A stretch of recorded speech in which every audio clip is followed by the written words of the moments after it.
Random House Audio presents The Price of Civilization, American Values and the Return to Prosperity by Jeffrey D. Sachs. Read for you by Richard McGonagle. Part 1. The Great Crash. Chapter 1. Diagnosing America's Economic Crisis. A Crisis of Values.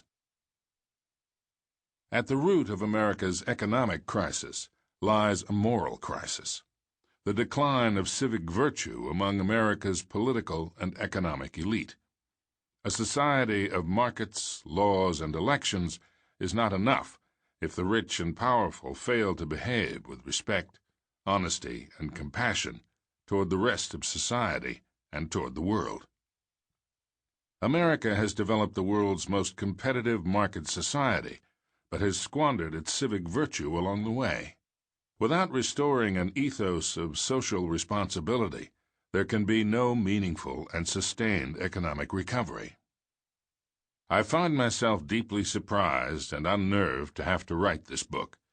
During most of my 40 years in economics, I have assumed that America, with its great wealth, depth of learning, advanced technologies, and democratic institutions, would reliably find its way to social betterment.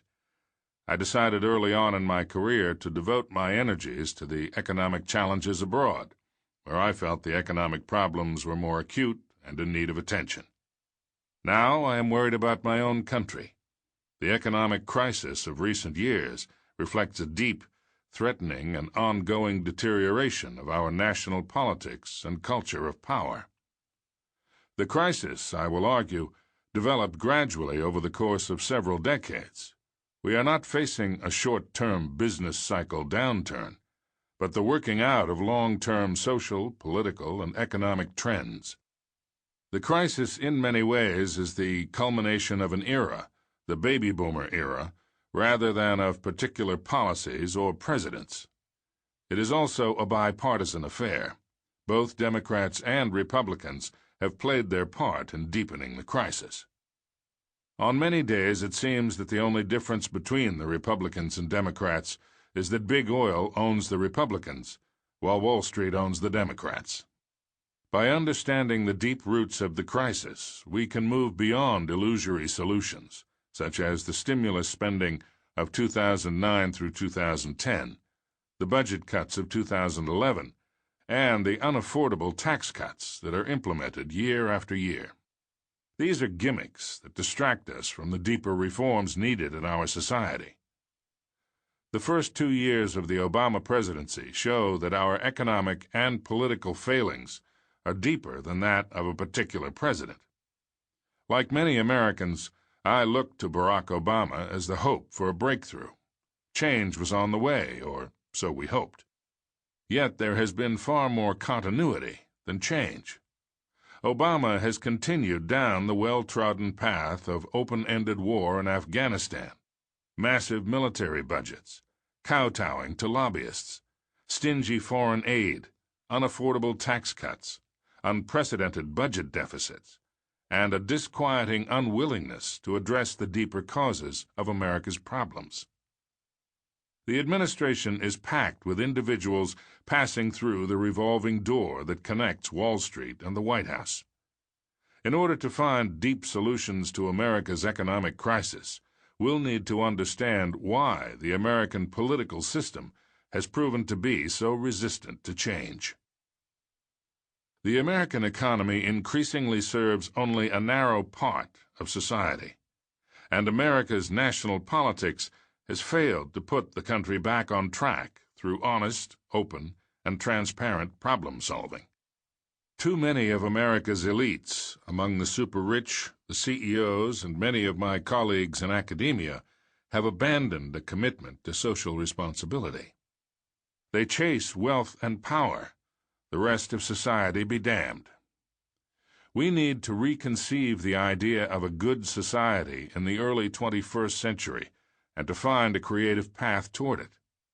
Most important, we need to be ready to pay the price of civilization through multiple acts of good citizenship, bearing our fair share of taxes, educating ourselves deeply about society's needs, acting as vigilant stewards for future generations, and remembering that compassion is the glue that holds society together.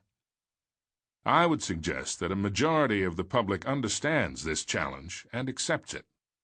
During my research for this book, I became reacquainted with my fellow Americans, not only through countless discussions, but also through hundreds of opinion surveys on and studies of American values.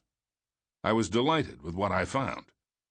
Americans are very different from the ways the elites and the media pundits want us to see ourselves.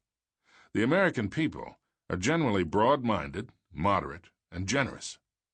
These are not the images of Americans we see on television, or the adjectives that come to mind when we think of America's rich and powerful elite. But America's political institutions have broken down, so that the broad public no longer holds these elites to account. And alas, the breakdown of politics also implicates the broad public. American society is too deeply distracted by our media-drenched consumerism to maintain the habits of effective citizenship. Clinical economics. I am a macroeconomist, meaning that I study the overall functioning of a national economy rather than the workings of one particular sector. My operating principle is that the economy is intimately interconnected with a much broader drama that includes politics, social psychology, and the natural environment. Economic issues can rarely be understood in isolation, though most economists fall into that trap. An effective macroeconomist must look at the big canvas, in which culture, domestic politics, geopolitics, public opinion, and environmental and natural resource constraints all play important roles in economic life. My job as a macroeconomic advisor during the past quarter century has been to help national economies function properly by diagnosing economic crises and then correcting breakdowns in key sectors of the economy. To do that job well, I must strive to understand in detail how the different parts of the economy and society both fit together and interact with the world economy through trade, finance, and geopolitics. Beyond that, I must also strive to understand the public's beliefs, the country's social history, and the society's underlying values. All of this requires a broad and eclectic set of tools. Like other economists, I pore over charts and data. In addition, I read stacks of opinion surveys, as well as cultural and political histories. I compare notes with political and business leaders and visit factories, financial firms, high-tech service centers, and local community organizations. Sound ideas about economic reform must pass a truth test at many levels, making sense at the community level as well as the national political level. A macroeconomist faces the challenge of a clinical doctor who must help a patient with serious symptoms and an unknown underlying disease. An effective response involves making a correct diagnosis about the underlying problem and then designing a treatment regimen to correct it. In my book, The End of Poverty, I called this process clinical economics.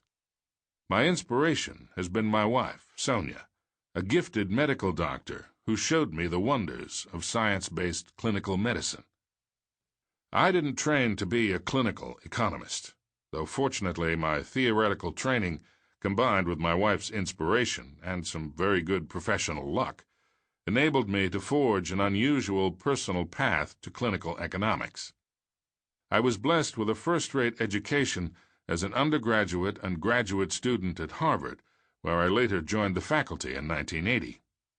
With life-changing good fortune, I became involved in practical economic problem-solving in Bolivia in 1985, and from then on I have built a career at the intersection of theory and practice.